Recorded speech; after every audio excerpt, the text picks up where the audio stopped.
आगरा जनपद से एक बार फिर एक बड़ी खबर बता रहे हैं कि अक्सर विवादों में घिरने वाले भारतीय जनता पार्टी युवा मोर्चा के एक स्थानीय नेता एक बार फिर से विवादों के घेरे में नजर आए। आपको बता दें कि युवा मोर्चा के क्षेत्रीय मंत्री गौरव राजावत पर पिछले दिनों थाना शाहगंज में वक्फ बोर्ड की जमीन पर कब्जा करने का एक मुकदमा दर्ज हुआ था। गौरव राजावत का कहना है कि उनके ऊपर फर्जी तरीके से षड्यंत्र के तहत यह फर्जी मुकदमा दर्ज कराया गया। वक्फ बोर्ड ने उनको पत्र लिख करके यह बताया है कि वह उपभोक्ता की निजी संपत्ति है, उसका वक्फ बोर्ड का कोई भी लेना देना नहीं है। इसको लेकर के वह तहसील में कई महीनों से अधिकारियों से रिपोर्ट लगवाए जाने के बाबत चक्कर लगा रहे थे, लेकिन अधिकारियों ने उनकी बात को अनसुना कर दिया। इतना ही नहीं, रिपोर्ट लगाने वाले लेखपाल ने उनके साथ में अभद्रता कर दी।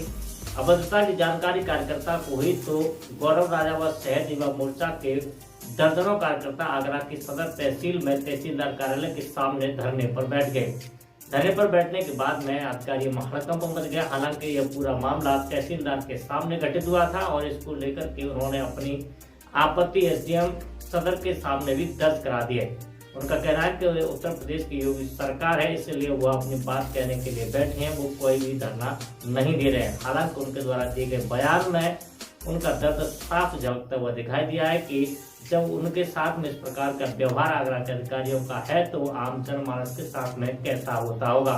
उन्होंने कहा कि वो यहीं से बैठे बैठे आगरा जिले के प्रशासनिक उच्च अधिकारियों से लेकर के अपनी पार्टी के बड़े नेताओं तक अपनी बात पहुंचाने का काम करेंगे।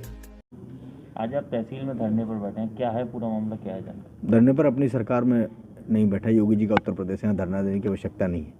यहाँ चेतावनी देने के लिए समस्त कार्यकर्ता हैं और हम धरने पर नहीं है। इतनी जगह तहसील में नहीं है कि इतने सारे कार्यकर्ता वहाँ बैठ जाएं, इसलिए आराम से शांतिपूर्वक तरीके से बैठे हैं, अधिकारियों से बात कर रहे हैं। विगत 29 तारीख को 29/9/2022 को एक एप्लीकेशन विभिन्न समुदाय के लोगों ने दी कि मैं वक्फ की ज़मीन पर कब्जा कर रहा हूँ और उन्होंने प्रार्थना पत्र ला के दिया। प्रथम दस्ता उत्तर प्रदेश की कानूनी प्रणाली के तहत, कानूनी कार्रवाई के तहत योगी जी का प्रदेश है। सर्वप्रथम मेरे पर एफआईआर लिखी गई। उसके बाद उसी वफ़ ने, ये लेटर आपके सामने दे रहा हूँ, ये उस वफ़ का है जिस वफ़ ने ये लिख के दे दिया कि ये संपत्ति हमारी नहीं है, ये उत्तराधिकारी की निजी संपत्ति है। एक हिंदू समाज का व्यक्ति जिसका नाम सुषा नैनवानी है और उनका परिवार के लोग जो हरीश नैनवानी उनके परिवार के यहीं रहते हैं, मुझसे मदद मांगने आए थे। मेरा कसूर इतना था कि बस मैंने जाके उन लोगों से जो उनकी ज़मीन पे थे, मैं उनसे बस बात कर ली और उसमें से आधे लोगों ने उस ज़मीन को अपने मकान मालिक के हैंड ओवर किया है। आधे लोग जो 14 लोग विशेष समुदाय के हैं वो उन लोगों ने वहाँ जाकर अवैध कब्जा किया है, जिस पर नगर निगम ने अपनी रिपोर्ट दे दी। वफ़ ने साफ लिख के दे दिया कि वफ़ की ज़मीन नहीं है, वो झूठे साबित होते हैं। मैंने जब तहसील की रिपोर्ट के लिए मैं इंतज़ार किया कि तहसील की रिपोर्ट जब आएगी तब मैं आराम से जाके और आपके समक्ष पत्रकारों को समझ अपनी बात रखूँगा। और उसके बाद जब मैं तहसील में रिपोर्ट के लिए पिछले 3.5 महीने से घूम रहा हूँ, तब आज एक लेखपाल अश्वनी के द्वारा मुझसे अभद्रता की गई। कहा गया जब हम जांच नहीं करते तुम पर जो करा जा कर लो। मैं आगरा के वरिष्ठ अधिकारियों से, माननीय जिलाधिकारी महोदय से और उसमें अपर जिलाधिकारी एडीएम सिटी साहब ने 2 बार रिमाइंडर भी भेज चुके हैं। उसके बाद भी जांच प्रणाली पूरी नहीं हो रही है, क्योंकि मैं आरोपी होने के बावजूद यहाँ इतने चक्कर लगा रहा हूँ, क्योंकि वो झूठा प्रार्थना पत्र, क्योंकि हम कभी सोने की चम्मच लेकर राजनीति में पैदा नहीं हुए। हम एक कार्यकर्ता से निर्माण करके मैं युवा मोर्चा अध्यक्ष आगरा बना, मैं क्षेत्रीय मंत्री बना। बस पारिवारिक विडंबना ये है, कुछ लोगों ने षड्यंत्र के तहत बदनाम करने की साजिश के तहत मेरे परिवार में मेरे भाई, बाबा और पापा, पिताजी, चाचा कोई नहीं है। मैं सिंगल अकेला हूं और लोग ये चाहते हैं कि राजनीति के पद से पीछे हटकर ये अपने घर बैठ जाए, लेकिन मैं ऐसा होने नहीं दूंगा। अगर किसी गरीब, शोषित, वंचित के संग अत्याचार होगा तो गौरव राजावत सामने खड़ा होगा। और ऐसे भ्रष्ट अधिकारी जिन्होंने आज बदतमीजी की, उसमें से एक लेखपाल अश्वनी है जिसने ये कहा कि जो करा जा कर ले। अगर तत्काल प्रभाव से नहीं हुआ,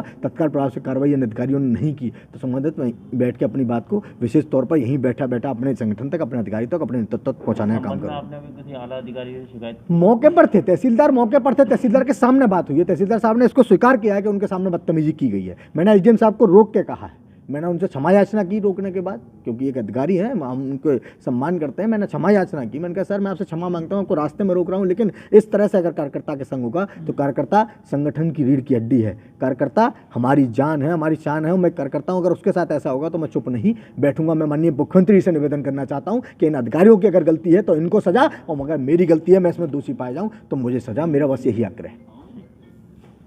आपको बता दें कि गौरव राजावत कहीं ना कहीं लेकर किन्हीं कारणों से सुर्खियों में बने रहते हैं। कभी किसी के साथ में मारपीट करने तो कभी किसी को बचाने के लिए वह लगातार मीडिया की सुर्खियां बने रहते हैं। इसको लेकर के वो काफी चर्चा में बने रहते हैं। यह मामला भी उनको खासा चर्चा का विषय बना हुआ था। इसको लेकर के वह अपने ऊपर लगे आरोपों को निराधार बताते हुए उन्हें राजनीति से पीछे धकेले जाने का षड्यंत्र बता रहे हैं। अब बड़ा सवाल यह है कि गौरव राजावत को किसी अन्य राजनीतिक दल के लोग राजनीति में से पीछे धकेलना नहीं चाहते होंगे। अगर राजनीति में से उन्हें पीछे धकेलने, उन्हें घर भेजने का काम यदि कोई कर रहा होगा तो भारतीय जनता पार्टी से जुड़े कार्यकर्ता और नेता ही कर रहे होंगे। उनके द्वारा आगरा के तहसील में दिए गए धरना और अपनी ही पार्टी के कार्यकर्ताओं को इंगित करते हुए दिए गए बयान के बाद में सवाल उठता है कि क्या भारतीय जनता पार्टी में अंदर खाने में किसी प्रकार की खींचतान जारी है। चलो जी, आज आप यहाँ प्रदर्शन कर रहे हैं, क्या है मामला, क्या नहीं, कोई प्रदर्शन, कोई धरना नहीं। हम लोग तहसीलदार साहब से अपने, हमारे गौरव राजावत जी क्षेत्रीय मंत्री हैं, हमारे पदाधिकारी हैं युवा मोर्चा के, वो आज अपने एक मामले में आए थे यहाँ पर। और एक अश्विनी लेखपाल जी हैं जिनके पास उनके 3 महीने से 3.5 महीने से एक जाँच है। इस मामले में उनको वक्फ बोर्ड ने भी लिख कर दिया है कि वक्फ बोर्ड की ज़मीन नहीं है। उसके बाद 2 बार एडीएम सिटी साहब के यहाँ से उनको 2 बार आदेश मिला है कि इसमें जांच कर दीजिए, और एक फर्जी मुकदमा लिखा गया है एक योजना के तहत। उसमें गौरव जी ने खुद बोला कि मेरी जांच कर लो। जांच के नाम पर अश्विनी कुमार जी और निशांत, उनका जो प्राइवेट लड़का उनके साथ तहसील में आता है, और दलाली के रूप में 1 लाख रुपये मांगने को लेकर के 3 महीने से जांच नहीं कर रहे कि 1 लाख रुपये दे दो तब हम जांच करेंगे। ये योगी जी की सरकार है, भ्रष्टाचार नहीं चलेगा। अधिकारियों से बस यही कहने हम लोग आए हैं कि योगी जी की सरकार है, यहाँ भ्रष्टाचार नहीं चलेगा, और अश्विनी कुमार जैसे लेखपाल जो भ्रष्टाचारी कर रहे हैं उनको तत्काल प्रभाव से सस्पेंड किया जाए, इसकी हम यहाँ मांग कर रहे हैं। और मांग क्या, बैठे इसलिए है क्योंकि यहाँ पर हमारे पास जगह नहीं तहसील में, तो हम लोग बैठकर अधिकारियों को अवगत करा रहे हैं। भारतीय जनता पार्टी व मोर्चा के यह चर्चित नेता के द्वारा यह बात जताने की कोशिश की है कि उनके द्वारा किसी प्रकार का धरना अपनी ही सरकार में नहीं दिया जा रहा है, वह तो बैठ करके अपनी बात कह रहे हैं।